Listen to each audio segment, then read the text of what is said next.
Bismillahirrahmanirrahim. Assalamualaikum warahmatullahi wabarakatuh. Alhamdulillahi hamdan katsiran tayyiban mubarakan fih kama yuhibbu rabbuna wa yardah. Asyhadu an la ilaha illallah wahdahu la syarika lah wa asyhadu anna Muhammadan abduhu wa rasuluh sallallahu alaihi wa ala alihi wa ashabihi wa sallama tasliman katsira, amma ba'd. Adik-adik yang dimuliakan oleh Allah Subhanahu wa taala, sahabat-sahabatku, semoga Allah Subhanahu wa taala merahmati kita dan menjaga kita dari berbagai macam bahaya dan berbagai macam penyakit, terkhusus COVID-19 pada hari ini tersebar. Semoga Allah Subhanahu wa taala mengampuni dosa-dosa orang yang tertimpa penyakit tersebut dan Allah mengangkat derajatnya, dan semoga Allah Subhanahu wa taala menjaga diri kita dari penyakit dan dari hal-hal yang Allah Subhanahu wa taala telah ciptakan. Sebagaimana Allah Subhanahu wa taala berfirman, min syarri ma khalaq. Kita diperintahkan untuk berlindung kepada Allah dari kejahatan, dari keburukan, dari berbagai macam bahaya yang Allah Subhanahu wa taala ciptakan. Adik-adik yang dimuliakan oleh Allah Subhanahu wa taala, kita bersyukur kepada Allah dengan berbagai macam limpah nikmat yang Allah Subhanahu wa taala berikan. Terkhusus pada hari ini Allah Subhanahu wa taala masih berikan kita kesehatan. Alhamdulillah Ustaz sehat, antum dan antuna pun sehat. Alhamdulillah. Maka ini adalah sebuah nikmat yang pantas untuk kita syukuri. Maka ketika kita bersyukur kepada Allah, jangan lupa lisan selalu mengucapkan pujian dan rasa syukur kepada Allah. Kemudian hati mengagungkan Allah, kemudian melaksanakan perintah Allah Subhanahu wa taala dan menjauhi larangannya. Maka itulah dikatakan dengan bersyukur kepada Allah Subhanahu wa taala. Walhamdulillah, Allah Subhanahu wa taala berikan kita kesehatan. Dengan sehat tersebut kita dapat menuntut ilmu, tidak menghalangi kita. Walaupun kita jauh tempatnya, walaupun kita tidak bertemu langsung bertatap muka, akan tetapi Allah sayang pada kita. Apa bukti sayangnya Allah kepada kita? Nabi SAW bersabda, man yuridillahu khairan yufaqihu fiddin. Ketika Allah Subhanahu wa taala ingin memberikan kepada seseorang kebaikan, maka Allah akan pahamkan dia dengan perkara agama. Allah akan sibukkan dia dengan perkara agama. Nah, kita di buyut, fil bait, Ustaz pun di rumah. Rekam videonya pun di rumah, akan tapi tidak menghalangi kita dari mendulang pahala di sisi Allah Subhanahu wa taala. Semoga Allah Subhanahu wa taala menerima amal ibadah kita. Nah, adik-adik, semoga Allah Subhanahu wa taala, kita masuk ke materi, karena hari ini adalah materi adab dan akhlak yang diampu oleh Ana sendiri dan oleh Ustazah Mar'ah. Nah, kita berbicara tentang adab dan akhlak. Kemarin kita udah bahas habis tentang adab kepada Rasulullah, adab kepada ulama, dan sekarang ke hari ini insya Allah Ustaz akan bawakan adab tentang alam semesta, atau dalam artian Islam secara rahmatan lil alamin.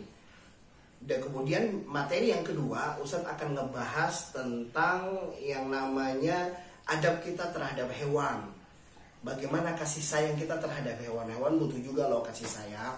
Hewan butuh juga dalam perlakuan yang baik, perlakuan yang santun. Itu sangat dianjurkan oleh Islam. Islam itu mengajarkan kepada kita untuk berbuat ihsan kepada seluruh makhluk manusia, ya, begitu juga dengan hewan, ya. Semua Allah Subhanahu wa taala telah ajarkan, telah syariatkan di dalam agama kita, yaitu agama Islam. Nah, adik-adik Allah Subhanahu wa taala, kalian bisa download artikelnya yang sudah Ustaz buat PDF, kalian bisa buka, dan itu langsung Ustaz cetak atau Ustaz ambil dari muqarrar kita atau dari kitab adab. Jadi adik bisa lihat, mungkin bisa di print kemudian diharokatin. Karena Ustaz ada beberapa yang Ustaz akan artikan dan terjemahkan. Nah, adik-adik yang Allah Subhanahu wa taala, kita masuk kepada al-adabu ma'al kaun.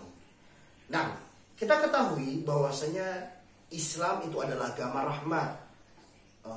Memang benar, Ustaz? Benar. Kata Nabi sallallahu alaihi wasallam, Allah Subhanahu wa taala berfirman di dalam surat Al-Anbiya ayat 107, wa ma arsalnaka illa rahmatan lil alamin. Dan tidaklah kami utus dirimu Muhammad kecuali sebagai rahmat lil alamin, untuk alam semesta, ya. Bahwa Allah Subhanahu wa taala berfirman dengan hal tersebut menandakan bahwasanya Nabi Muhammad SAW diutus sebagai rahmatan lil alamin. Syariat yang Nabi SAW bawa sebagai kasih sayang, bentuk cintanya Allah Subhanahu wa taala kepada makhluk-makhluknya. Nah, kita masuk ke asli rahmat. Apa sih asli kata rahmat? Rahmat itu bermakna ar-riqqatu wa ta'attuf, ya, artinya kelembutan berpadu dengan rasa iba.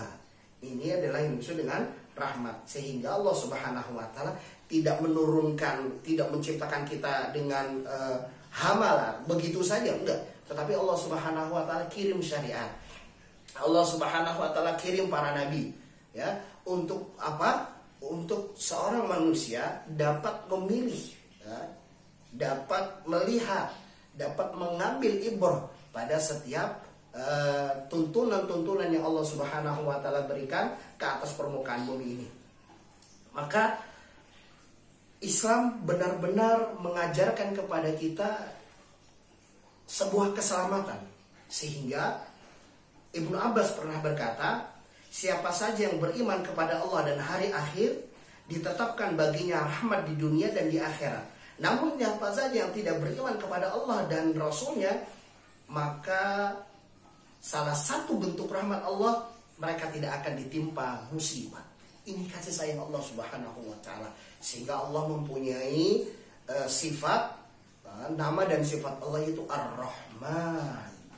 Maha penyayang. Nah, adik-adik dimulakan Allah Subhanahu wa taala, Islam begitu sangat luar biasa sekali, dengan penuh rahmat yang Allah Subhanahu wa taala kan dalam setiap syariatnya. Contohnya saja seperti membasuh tangan, ya. Sekarang kan COVID-19 ataupun corona telah tersebar. Beberapa dari bidang kesehatan menyarankan untuk cuci tangan. Subhanallah, Islam jauh 1500 tahun yang lalu telah mengajarkan bagaimana cuci tangan, kapan cuci tangan, bagaimana melakukan ataupun mempraktekkan sebuah kebersihan, sebagaimana Allah Subhanahu wa taala mengucapkan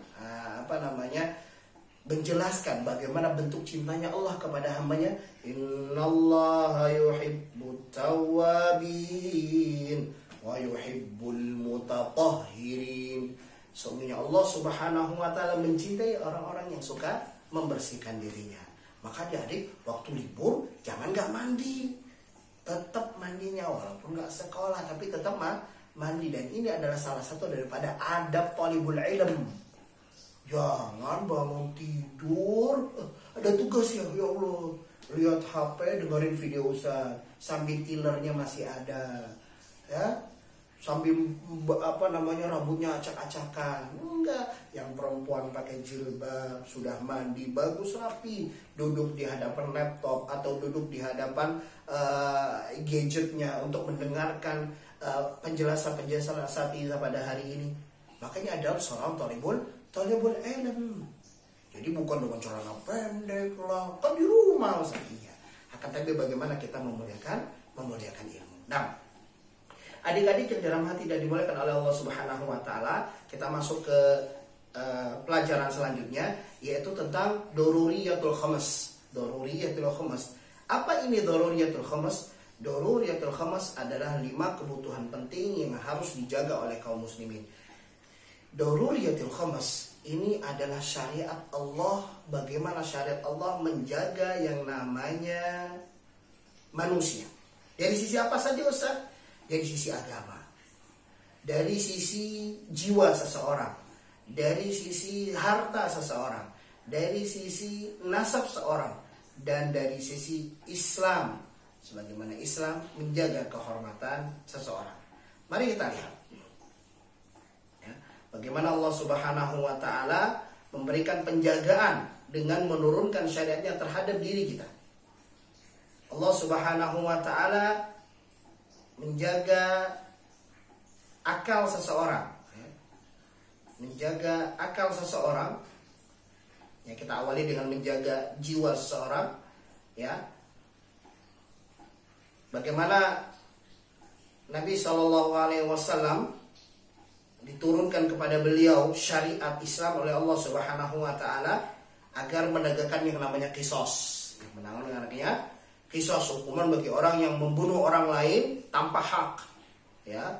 Kemudian rajam bagi seorang penzina, ya.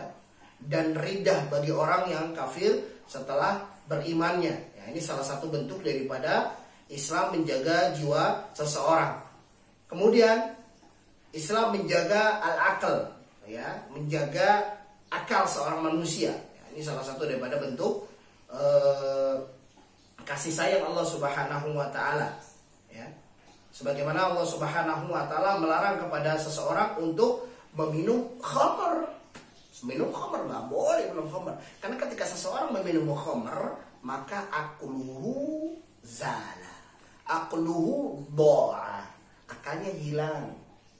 Ya, tertutupi akalnya. Makanya kata-kata khamr di dalam bahasa Arab itu artinya kalau kita tahu khimar itu kan jilbab atau penutup. Nah, al-khamr itu diambil dari kata tersebut. Menutup akal. Makanya Islam mengancam atau menghukum orang ketika dia mabok. Ustaz, kalau minum gak mabok dihukum. Wa kullu muskirin haramun. Wa kullu muskirin haramun. Wa kullu khamrin haram. Kullu muskirin khamrun. Wa kullu khamrin haramun. Setiap yang memabukkan itu haram, atau setiap yang memabukkan itu adalah khamr, dan setiap apa saja yang khamr itu adalah haram, ya. Maka apa saja yang memabukkan sedikit atau banyak, maka hukumnya haram, bahkan dicambuk dengan 80 kali derat atau 80 kali cambukan di dalam Islam. Apa? Ini Islam menjaga akal seseorang agar tidak hilang. Hadza huwa Islam. Kemudian kita lanjutkan. Islam menjaga harta seseorang. Bagaimana penjagaan Allah Subhanahu wa taala? Dengan infak dan sedekah. Kok jaga, Ustaz? Itu kan mengurangi harta kita. Lihat hikmahnya. Apa yang terjadi ketika tetangga kita, ketika orang yang nggak mampu, ketika keluarga, kita berikan haknya, kita santuni, kita berikan nafkah, kita berikan infak, kita berikan hadiah. Bukankah itu membuat hati mereka senang? Bukankah itu membuat mereka tidak menginginkan apa yang kita miliki? Ini adalah bentuk penjagaan dari Allah Subhanahu wa taala, ya. Sebagaimana Allah Subhanahu wa taala menjaga seseorang, ya, menjaga harta seseorang dengan apa? Dengan ancaman bagi siapa saja yang mencuri, dengan memotong tangannya jika dia mencuri. Dengan harapan apa? Tidak ada lagi yang mengambil hak orang lain. Dan ini penjagaan Islam. Tidak boleh seorang mengambil hak tanpa izin, ghasab, mencuri. Sehingga Nabi SAW bersabda, la'anallahu sariqa yasriqul baydah, ya, faqata'u yadahu. Allah Azza wa Jalla melaknat pencuri yang mencuri telur lalu tangannya dipotong. Dan subhanallah, bukan hanya hukuman-hukuman itu saja, tapi ketika seseorang dihukum di dunia, maka dosanya akan Allah hapuskan dengan dosa yang dia perbuat tersebut, ya. Sebagaimana kisah seorang seorang Al-Ghamidiyah yang datang kepada Nabi mengaku dia berzina, kemudian yang akhirnya dia dihukum, ya, dihukum dengan hukuman rajam dan dia mati.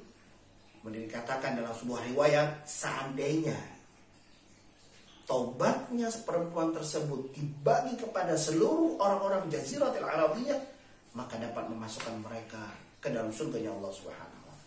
Begitu luar biasanya taubat ataupun hukuman yang Allah Subhanahu wa taala berikan di dunia ini.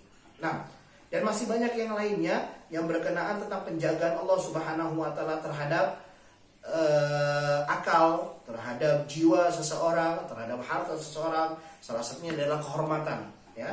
Seseorang menjaga dan Islam menjaga kehormatan seorang, ya. Salah satunya seorang tidak boleh menuduh orang lain tanpa ada bukti yang jelas, ya. Tidak boleh menuduh ini, menuduh itu, perlu dengan bukti yang jelas. Sebagaimana Allah Subhanahu wa taala berfirman, Ya ayyuhalladzina amanu in ja'akum fasikum binaba'in fatabayyanu. Wahai orang yang beriman, jika datang kepadamu sebuah berita, fasikum binaba'in fatabayyanu, maka cross check, cari buktinya benar atau tidak terima yang hoax, nggak boleh. Nah, kemudian kita lanjutkan ke pelajaran selanjutnya, bagaimana Islam menjaga ya nasab, yaitu dengan menikah, bukan pacaran. Pacaran haram, stalking Korea haram, stalking ikhwan i'dad haram, ikhwan i'dad cari IG-nya i'dad akhwat haram, SMA akhwat haram, SMP akhwat haram. Buat apa? Apa yang ingin kita penuhilah hari-hari kita ini dengan bertobat kepada Allah, beristighfar kepada Allah, banyak-banyak membaca Al-Quran dan mendekatkan diri kepada Allah Subhanahu wa ta'ala. Semoga Allah Subhanahu wa ta'ala menjadikan kita hamba-hamba yang Allah Subhanahu wa ta'ala rahmati dan Allah Subhanahu wa ta'ala ridhoi. Nah, kita lanjutkan adik ke pelajaran selanjutnya, dan adik bisa lihat di situ ada sumber materi. Dia bisa lihat ada sumber bacaan, ya, ada bisa lihat YouTube. Di situ ada kajian Ustaz Firanda tentang kesempurnaan syariat Islam, tentang Islam rahmatan lil alamin. Bisa dilihat, kemudian ada dia bisa baca juga di sumber bacaan yang Ustaz sudah cantumkan di Muslim Or-ID, Asy-Syariah, Al-Manhaj Or-ID, kemudian Minang Sunnah dan lain sebagainya. Ada dia bisa lihat di pada bab tersebut. Nah, kita lanjutkan ke adab kepada hewan. Adab dan akhlak terhadap hewan.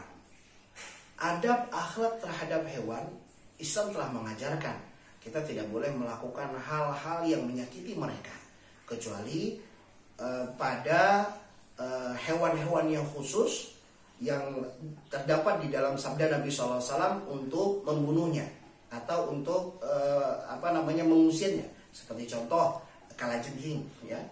Seperti contoh kalajengking, karena Nabi SAW pernah disengat oleh kalajengking.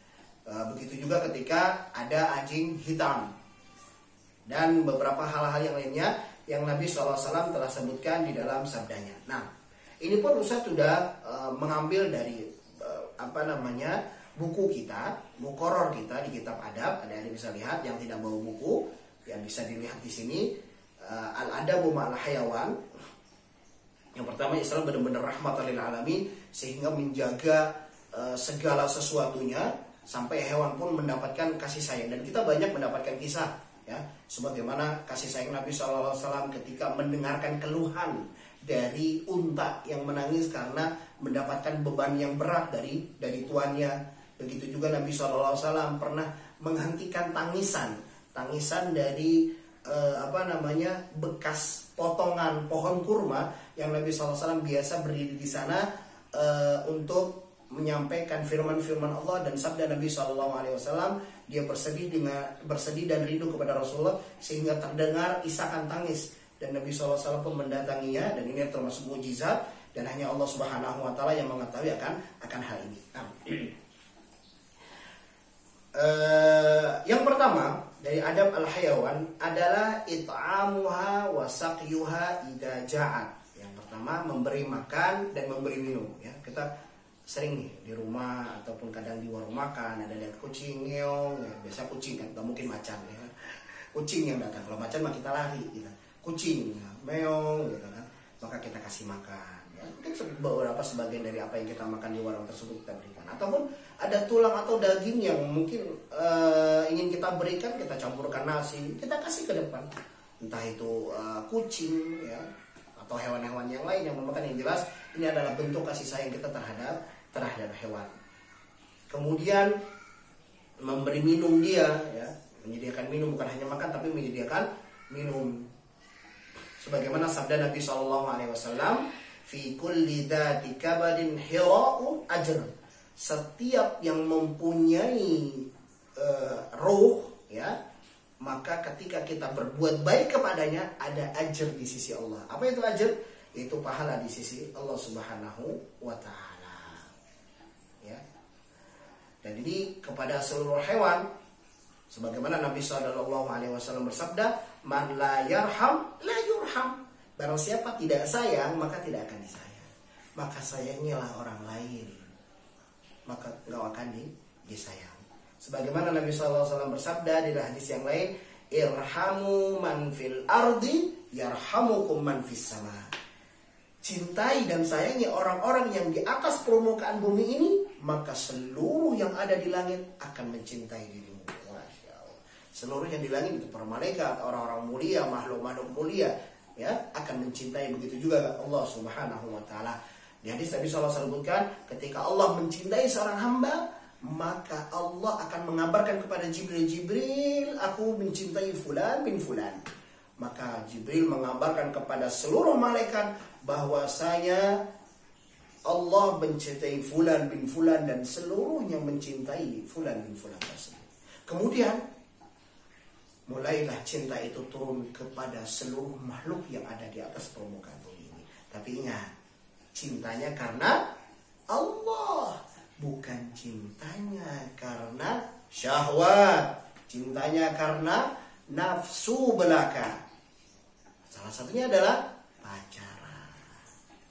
Ini bukan cinta, ini syahwat. Cinta sejati adalah cinta yang ditundukkan kepada syariat Allah.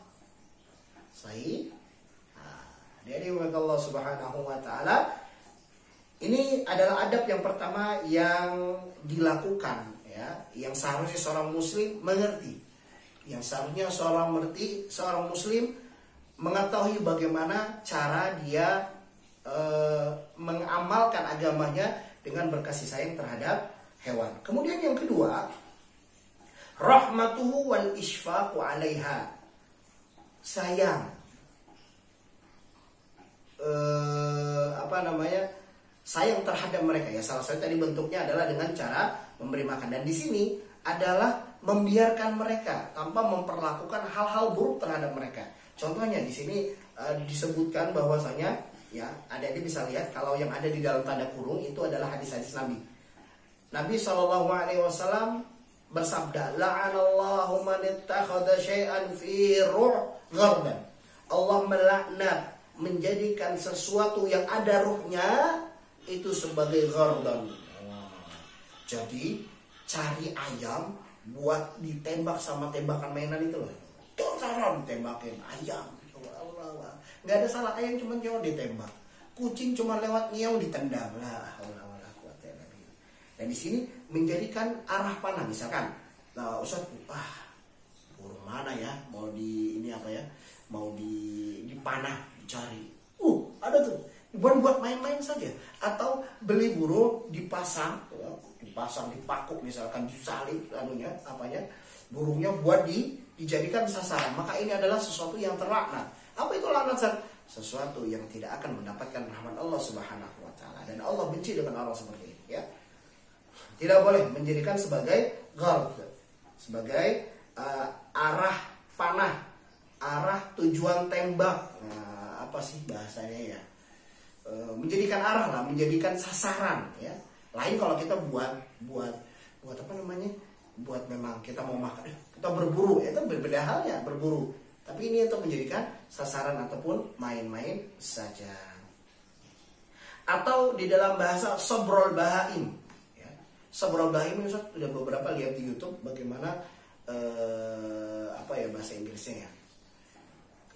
Melakukan hal-hal yang buruk terhadap hewan, seperti contoh menahan mereka sampai lapar, ya, sehingga mereka mati. Sebagaimana kita ingat kisah seorang wanita yang melakukan seorang wanita penzina, sehingga akhirnya memberikan kasih sayangnya terhadap seekor anjing dengan bersusah payah dia memberi makan minum anjing tersebut dari teropahnya, sehingga Allah berikan hidayah di akhir hidupnya dan dia masuk surga dengan seorang perempuan yang rajin ibadah tetapi tidak sayang dengan makhluk atau hewan Allah. Maka dia mengunci kucingnya sehingga kucingnya mati dalam kelaparan. Maka Allah Subhanahu wa taala masukkan dia ke dalam neraka. Ini adalah salah satu bentuk ya. Ataupun ada hal yang lain. Modelnya adalah man faja'a hadza biwaladiha raddu 'alaiha waladaha ilaiha. Contohnya menakutin seorang ibu hewan, misalkan ibunya sapi atau ibunya ayam atau dan hewan-hewan yang lainnya, anaknya diambil. Jelas ibunya kadang nyosor ngejar gitu kan, kalau kita lihat di beberapa video tuh ada seorang yang ngambil anaknya ayam, dia lari dikejar. Maka ini adalah bentuk permainan yang dilarang oleh Islam, dilarang oleh syariat Islam. Nggak boleh model yang seperti ini. Maka ini adalah hal yang keliru ya.